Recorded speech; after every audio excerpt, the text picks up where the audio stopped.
Okay, we're on Sotah Parak Bet Mishnah Hey, fifth Mishnah in the second chapter of Masechet Sotah. Mishnah says, Amahi Omeret Amen, Amen. Let's go back to the Psukim for a second. And if we look in the Psukim, we see that after the Kohen gives her this whole curse, that we listed, and that we had a machloket in the last Mishnah about what exactly the curse was, we learned that it says, Ve'amra Isha Amen, Amen. She says, Amen, Amen. Yes, yes. So Mishnah says, what does she say? Amahi Omeret Amen, Amen. What's she saying Amen, Amen about? So we're going to have a few different opinions. First one is Amen al ha'ala. Amen on this, on the curse.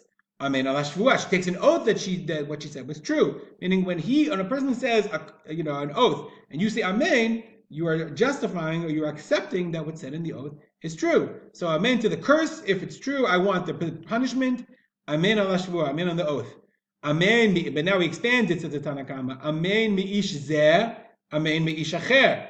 Yes, I agree. Amen from this person, and amen from another man. It doesn't matter if it's this man or not. One second, what the sota was, the kinui was only on this man. But amen meishacher. Amen shelo satiti arusa unesuah. Whether I swear, yes, I agree that I didn't. The woman says that I didn't stray. Whether I was an arusa or I was nisuah or shomeret yavam uknusa. Whether I was shomeret yavam. Whether when I was a Shomeret Yavam, and also when after I married and when a Shomeret Yavam.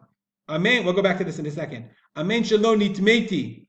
Ve'im nitmeti yavo bi. Amen. That I did not defile myself, and if I defile myself, let the waters come into me. I accept they come into me. Now, this whole thing of Amen shelo satit arusa nesuah. 1 second. Isn't the whole point of the Sotah that he is accusing her of inappropriate behavior in a specific instance, a specific case?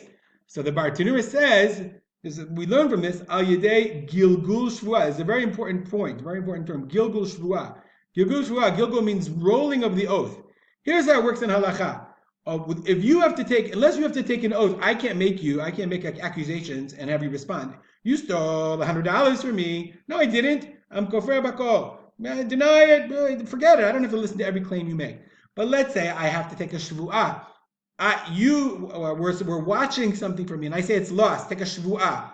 So now I say, okay, but you also stole $100 from me. Now I can force you to take an oath of what's called the gilgul shevuah. If I'm chayav to take one shevuah, I can roll it in, and everything I wanted to make you accused of answering, now you have to take an oath on it. That's gilgul shevuah.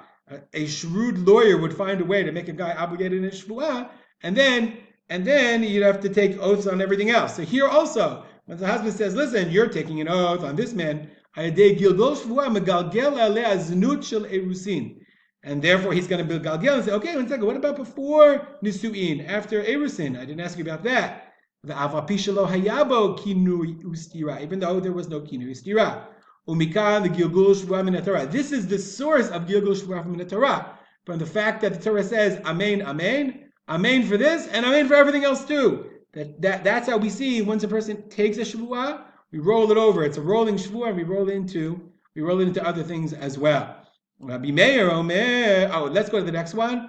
Shomeret yavam. So the Bartanur points out, Shomeret yavam. That's Rabbi Akiva. Rabbi Akiva says Shomeret Yavam is an erva. Shomeret Yavam is a woman whose husband died, and the brother is now going to marry her, so she has zikah to the brother. So Rabbi Akiva says if the Shomeret Yavam sleeps around, that's an erva. She is prohibited to anyone else. She's permitted, so therefore the fikach eno matneh ala im zinta Shomeret Yavam. I'm going to see that only the Tanaim are those that are prohibited. Yes, Shomeret Yavam is not allowed to sleep with anyone else. She's a Shomeret, but nonetheless, it's not an erva. It's not an erva. It's not included in the oath. Rabbi Meir says, Amen shelo nitmeti, Amen shelo etameh. It's not only Amen that I didn't sin, that I didn't defile myself. It's also an Amen that I won't defile myself in the future. So the Bartanura, i.e., and if she does defile herself after the Sotah waters, even if she hasn't before, the waters, our air means to complain against her. They get her.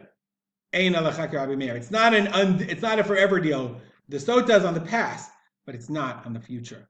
We'll stop here and dedicate our memory of my father, Rab Simcha ben Yitzchak Kalman. Have a good day.